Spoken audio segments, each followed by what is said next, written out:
بسم اللہ والحمد للہ والصلاۃ والسلام علی رسول اللہ۔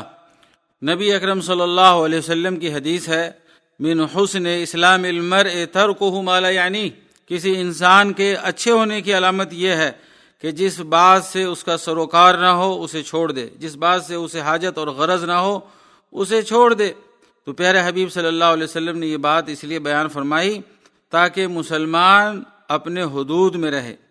اس کا یہ معنی نہیں ہے کہ ہم دین کا کام چھوڑ دیں اور دنیا کے کام میں لگ جائیں، بلکہ اس کا معنی یہ ہے کہ نبی اکرم صلی اللہ علیہ وسلم نے ارشاد فرمایا، من کان یؤمن باللہ والیوم الآخر فلیقل خیرا او لیصمت، جو اللہ پر اور آخرت پر ایمان لاتا ہے یا تو وہ خیر کی باتیں کہے یا خاموش ہو جائے۔ اس طرح کی بہت ساری حدیثیں وارد ہوئی ہیں حدیث شریف میں۔ اس کا معنی یہ ہے دوستو اور بزرگوں اور دینی بھائیوں کہ ہمیں انصاف کا حکم دیتے رہنا چاہیے۔ نماز ہے، روزہ ہے، عقیدہ توحید ہے، شرک سے لوگوں کو بچانا ہے، بدعتوں سے بچانا ہے، غیبتوں سے بچانا ہے، لیکن اس کا یہ معنی نہیں ہے کہ ہر بات میں ہم ٹانگ اڑاتے رہیں اور اپنی رائے قائم کرتے رہیں اور جھوٹ سچ بول کر کے لوگوں میں فتنہ پیدا کریں۔ اللہ پاک نے فرمایا، ان اللہ یأمر بالعدل والاحسان، اللہ تعالیٰ نے حکم دیا ہے، عدل و احسان کا دیا ہے حکم۔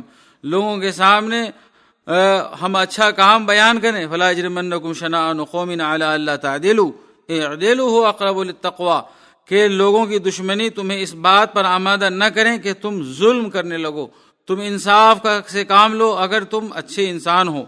لہٰذا دوستو اس حدیث کا معنی یہ ہے کہ مذہب اسلام ایک عظیم مذہب ہے اور مذہب ہمیں حکم دیتا ہے کہ ہم زیادہ سے زیادہ خاموش رہیں، زیادہ سے زیادہ گفتگو کم کریں، لیکن دین کے معاملے میں گفتگو کرتے رہیں۔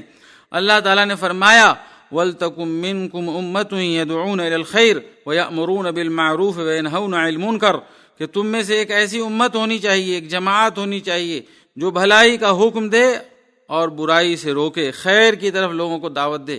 یہ ہمارے اعمال اور اہمام میں سے ہے، یعنی ہمارے اعمال اور مہام کے اندر سے ہے کہ ہم مسلمان اللہ کے حکم کو دنیا میں پہنچا دیں اور کونے کونے تک پہنچا دیں ہم لوگوں میں۔ اور اللہ پاک نے فرمایا، یا ایھا الذین آمنوا قوا انفسکم واہلیکم نارا وقودھا الناس والحجارہ، اے ایمان والو اپنے آپ کو اور اپنے اہل و عیال کو آگ سے بچاؤ جس کا ایندھن انسان اور پتھر ہوں گے۔ تو اگر ہم خاموش رہ گئے، دنیا بڑے غور سے سن رہی تھی، ہم ہی سو گئے داستاں کہتے کہتے۔ دنیا متلاشی ہے اس بات کی کہ ہم لوگوں کو حق بیان کریں۔ وَقُلِ الْحَقُّ مِن رَبِّكُمْ، حق جو بھی رب کی طرف سے آتا ہے ہم بیان کریں۔ اللہ پاک نے جو بھی حق بیان کیا ہے اسے ہم بیان کریں۔ فَمَن شَاءَ فَلْيُؤْمِنْ وَمَن شَاءَ فَلْيَكْفُرْ، اب لوگوں کی بات ہے وہ قبول کرے یا قبول نہ کرے، ایمان لے آئے یا کفر کرے۔ لہٰذا یہ شریعت کا قاعدہ متردہ ہے کہ اصل یہ ہے کہ انسان خاموش رہے، مگر جب ضرورت ہو تو بیان فرما دے، لوگوں کو صحیح راستہ دکھائے۔ یہ اللہ تعالیٰ کی طرف سے ہمیں حکم ہے اور یہی بات ہے۔ وصلی اللہ تعالی علی نبینا محمد وعلی آلہ وصحبہ وسلم۔